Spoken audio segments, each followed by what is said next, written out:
E aí, já pensou em ganhar muito dinheiro com um canal de corte igual esse daqui que você está assistindo? No primeiro link da descrição temos um aulão para você que quer começar um canal de cortes e faturar muito aqui na internet. Também teremos planilhas que irão te ajudar na hora de organizar a produção do seu canal. Tá esperando o quê? Teve a Segunda Guerra Mundial, a China ela sofreu uma ocupação japonesa, até hoje isso reverbera, né? Uma série de condutas assim criminosas por parte do exército japonês, não tem outro nome para isso. Depois, acabada a guerra, guerra civil, aí você tinha de um lado os comunistas e do outro lado era o Chiang Kai-shek que acabou fundando Taiwan. Sim. Os nacionalistas. Os comunistas assumiram e nessa época você acha que, por exemplo, a gente tinha o Mao Tse Tung que era inquestionável, basicamente. O Xi Jinping está trazendo um pouco dessa época de volta, porque teve esse período com o Mao Tse Tung, onde a China ficou muito para trás, muito fechada, adotando políticas que não foram boas para a população, como o grande salto para frente, que acabou sendo um baita de um atraso, um salto para trás, no Que, final das aliás, contas. sem esse episódio, a China hoje seria a maior economia do mundo já. A gente teria uma Isso conversa... atrasou muito. O que foi o salto pra frente? Por favor, Oliver. Todo para frente foi um grande experimento que só funcionaria realmente em um ambiente de muita concentração política, em que houve uma tentativa de industrializar o país, só que, por exemplo, para dar um exemplo, né, para facilitar a produção de aço, não em grande escala, mas que famílias, por exemplo, pudessem ter uma produção local, a coletivização das terras, ou seja, uma radicalização do sistema comunista dessa época que acabou destruindo muitos incentivos para Indústria grande. para a indústria grande De produtividade. Sim, de também, né? produtividade, que levou, em função dessas políticas, a uma catástrofe alimentar que levou milhões de pessoas a falecerem nessa época, que afastou, obviamente, qualquer investidor, porque houve uma nacionalização completa nessa época, que foi acompanhada também por uma perseguição política sistemática, ou seja, o país, depois na Revolução Cultural, que promoveu uma radicalização e um foco em supostos inimigos da pátria que não estavam inteiramente alinhados com o governo da época, acabou afastando a China, inclusive, de aliados de longa data. Então, mesmo diplomatas naquela época de outras repúblicas socialistas saíram do país. A China chegou a ter uma relação muito complicada com a União Soviética, inclusive, né? Houve uma cisão naquele momento.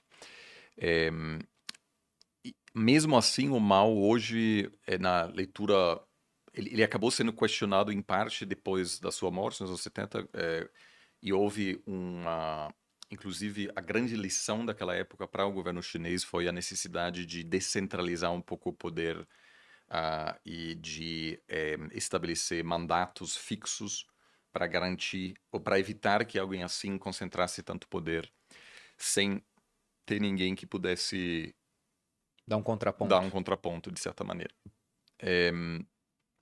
Essa comparação hoje está sendo feita com frequência, mas a sociedade chinesa hoje é totalmente diferente, obviamente. É uma sociedade muito mais participativa, tem um debate público grande nas redes sociais, tem muita censura, obviamente, mas tem milhões de chineses que viajam para fora, tem uma economia vibrante,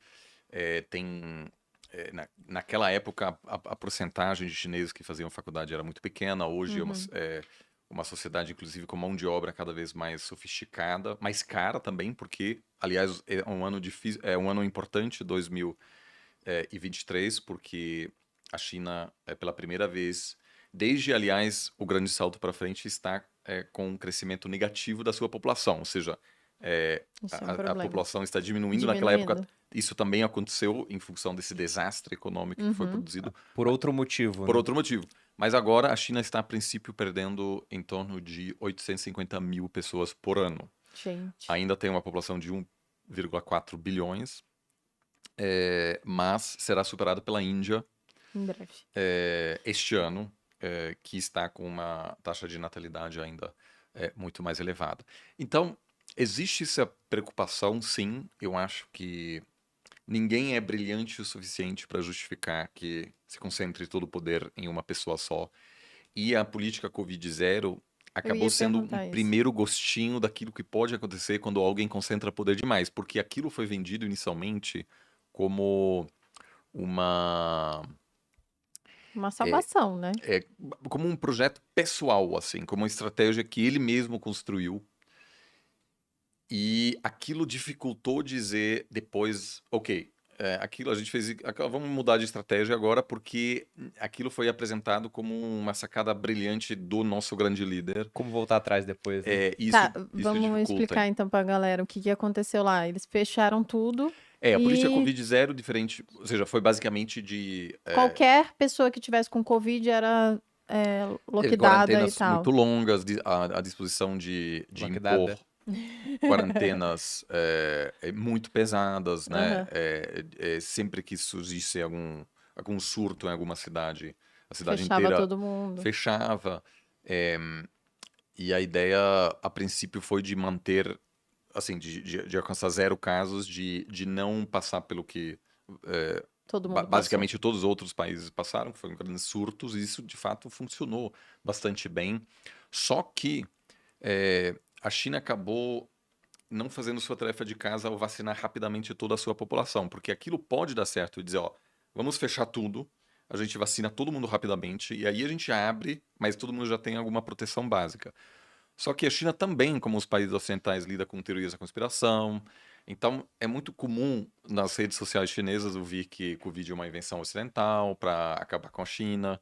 É engraçado porque aqui houve muito isso, Covid é uma invenção exatamente o oposto, chinesa. Enfim. Mas isso era só uma teoria que as pessoas lá nutriam ou o governo deu uma versão? Porque uma vez eu vi que o governo culpou o exército americano por conta do Covid. Quando uma teoria da conspiração circula nas redes sociais, pelo menos tem que ter alguma conivência por parte do governo. Por quê? Porque tem um poder que censura. Então, se algo circula muito, porque deixaram. Alguém está deixando. Agora, não quer dizer que o governo está ativamente... Talvez o governo está querendo que isso aconteça, mas sem ativamente promover esses posts, por exemplo. Tem 10 teorias da conspiração lá. 9 falam que foi a China que inventou o Covid. Uma fala que foi os americanos. Eles censuram 9 e deixam essa correndo. Seria isso?